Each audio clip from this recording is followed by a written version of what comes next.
நீங்கள் சொன்னது போல் ஒரு மந்திரி சொல்வார் 77, ஒரு மந்திரி சொல்வார் 90, மேயர் வந்து 99 சொல்வார். 5 ஆண்டும் கடந்தும் அடுத்த தேர்தல் வரப்போது இன்னமும் அது தொடர்ந்துட்டு இருக்கு. அதே போல் வெள்ளரிக்கை ஏன் தரமாட்டேன்ட்டாங்கன்னா, குமார் சார் சொன்னார், இந்த லண்டன்லேயும் ஜெர்மன்லேயும் போயிட்டு இங்கே இருக்கிற இந்தியாவில் ஏற்கனவே இருக்கிற 3 நிறுவனத்துக்கு போய் நீங்கள் போய் அங்கே என்ன இருக்கிறது, அப்புறம் 5000 கோடி எடுத்திருக்கீங்க, 7000 கோடி எடுத்திருக்கீங்க, இந்துஜா கம்பெனிக்கு போய் நீங்கள் போய் அங்கே போய் எடுக்க வேண்டிய அவசியம் என்ன இருக்குது, இங்கேயே பண்ணிடலாம். அதோட முக்கியமான விஷயமா, நாளைக்கு எப்படி இந்த மழைநீர் வடிகாலுக்கு சொன்னாங்களோ, முதல்வர் சொல்லியிருக்காரு 77, நாளைக்கு டிஆர்பி ராஜா அதை சொல்றாரா, 50 சொல்றாரா, 90 சொல்ல போறாரா, 99 சொல்ல போறாருன்றது இல்லை.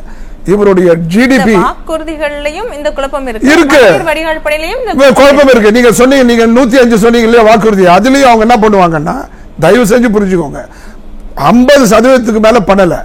அது அடுத்த தேர்தல் 2026 இருக்கு பாருங்க, அந்த தேர்தலையும் வாக்குறுதிகள் கொடுப்பாங்க இல்லையா, அதுல இதை அனெக்ஸ் போட்டுருவாங்க.